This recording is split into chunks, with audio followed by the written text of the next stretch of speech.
Hi everyone, welcome back. My name is Emily, and in today's video I will share two late Easter cards, but I thought it would be okay to share them because I will talk about a couple of techniques that I used when I created these cards.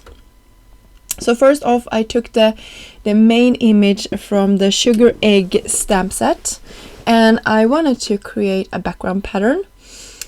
So you will see that one I will save for the second card, but I will start here by taking a stamping block from Trinity, and then I will take some Memento ink. This is Copic friendly.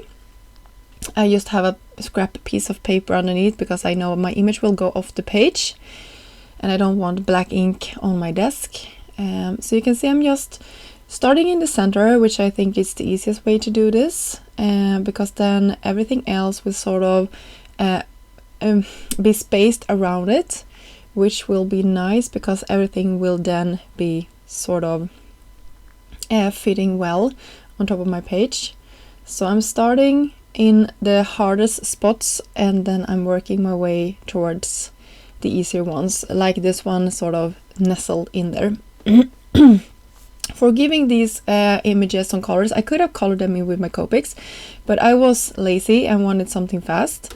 So I cut with the coordinating dies out into some, this is just some low-tech adhesive paper. You can use it like a mask or something like that. I would call it masking paper maybe.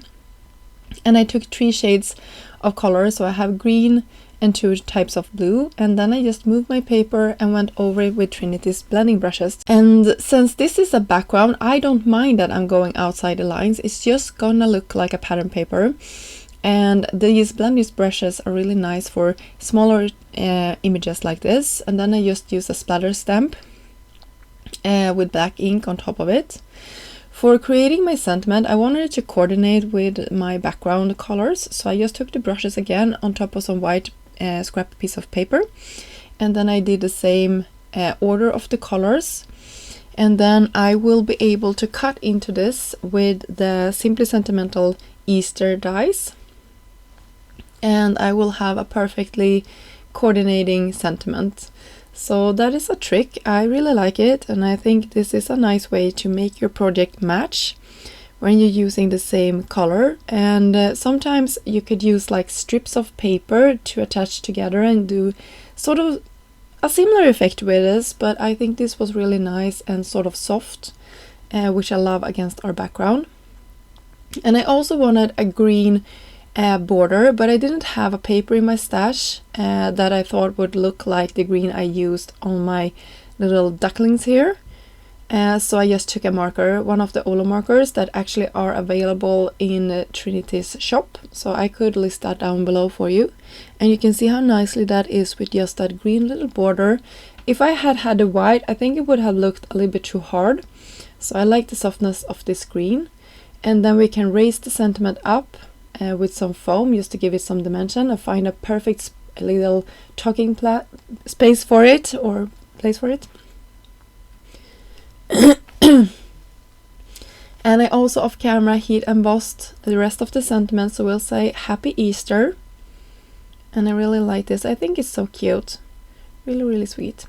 So for my second project, I will actually now go ahead and color this entire image in, and now I will use my Olo markers, and I'm actually going to use sort of the same color palette that I did for my first card, so this could definitely be gifted together.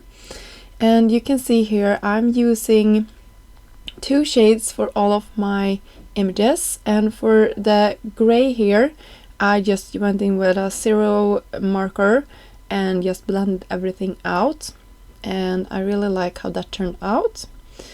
For my second card, I wanted a frame, that sugar frame, and this is a trick. I'm just placing my stamp into the die so I know exactly where it's going to be positioned, because this is kind of flimsy when it's just like this. So this helps me get the perfect position so I can die cut it out perfect later. So that is a tip for you.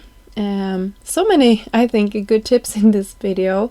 I kind of like doing stuff like this, and sometimes it takes a while to like figure out how to do it in the best way, but I really like the ways that this came out. Sometimes I feel like it could have been an easier way, but for this video I actually think it turned out quite nice and was quite easy to create this look. Here I'm just checking so that I have the right amount of color and the spacing. So this is just that same piece of white cardstock that we used for our main character image here in the beginning.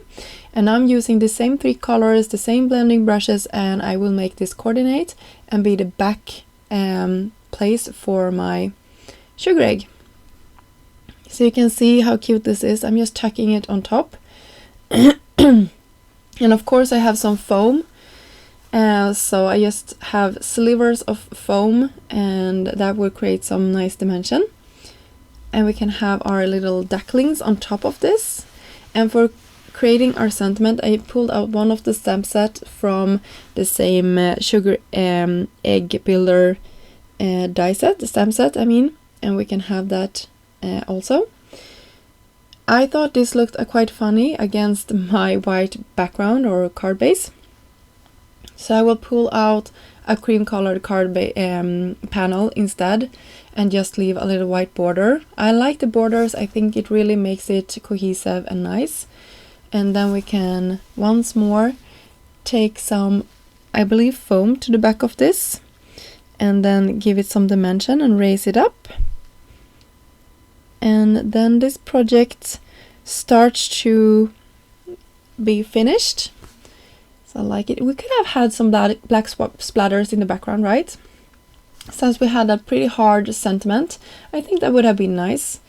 Unfortunately, I didn't do it, but if you're gonna recreate this card, I think some black splatters would have been nice in the background of the duckling, or just as some interest in that cream-colored card base. I finished up with some clear sequins from Trinity. And that pretty much finished my video for today. I hope you enjoyed this video and got inspired to create some cards. Maybe not Easter cards right now, or you can create them and save them for next year, but you can definitely use these techniques in other cards that you are gonna create now. So thank you so much for watching, and I see you soon. Bye!